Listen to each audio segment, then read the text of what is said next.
Let's go to the Eastern Cape now. Nelson Mandela Bay ANC councillor Andile Lungisa has been found guilty of assault with intent to do grievous bodily harm.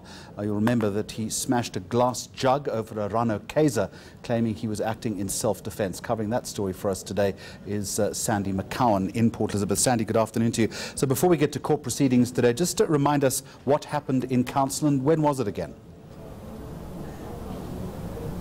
It was a very infamous council meeting on October, in October of 2016. The ANC and the DA were fighting over disciplinary action the DA wanted to bring against an ANC councillor.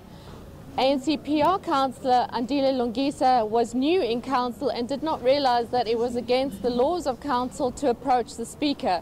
He got up to approach the speaker, wanting to ask the speaker for an adjournment. He said as he approached the speaker, he was grabbed by the arm by a DA councillor, and Rano Kayser approached him. He says that he felt threatened because he found that he was surrounded by DA council members. So he grabbed the jug off the secretary's desk, and what he said he wanted to do was he wanted to throw the water at Rano Kayser. What happened, he said, was his instincts kicked in. He felt really, really threatened, and he ended up smashing the jug over Rano Kayser's head. In the cell phone footage that was shown in court, you can see Rano Kayser falling headfirst onto the ground, unconscious. He did sever an artery in his head. As you can see in the cell phone footage, you can see there were glasses thrown by councillors.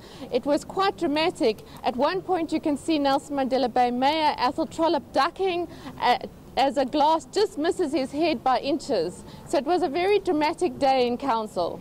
We'll put that video up again on eNCA.com, as Sandy McCowen reminds us of that. So that all had a sequel in court today. What transpired?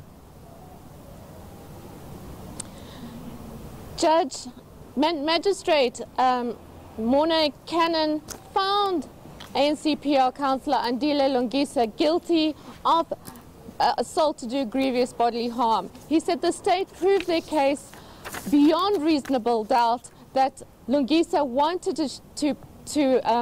to inflict grievous bodily harm on Rano Kayser. He said that he was not impressed with Lungisa as a witness. He said that his testimony was full of contradictions, that he muddled through, that he was incoherent at some point, and he said that he felt that Lungisa was tailoring his testimony as he went along. He said that he felt that it was beyond reasonable doubt that he wanted to inflict pain. He said that in his contradictions, he said that Lungisa said that he had been grabbed by a councillor on the arm.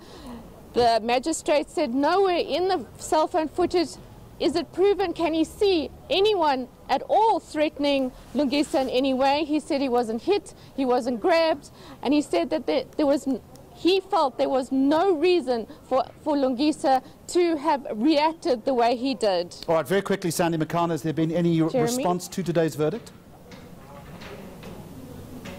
Yes, ANC Regional Secretary Gatula said that he felt that they would respect the decision made by the magistrate, but they felt that Andile Lungisa has not been given a fair trial. They feel this has been a smear campaign against Lungisa by the DA, and they feel that this has been a political game. They say that they are going to speak to their legal team to see if they can appeal this case. Jeremy? All right, Sandy McCowen live for us outside the Port Elizabeth Magistrates Court.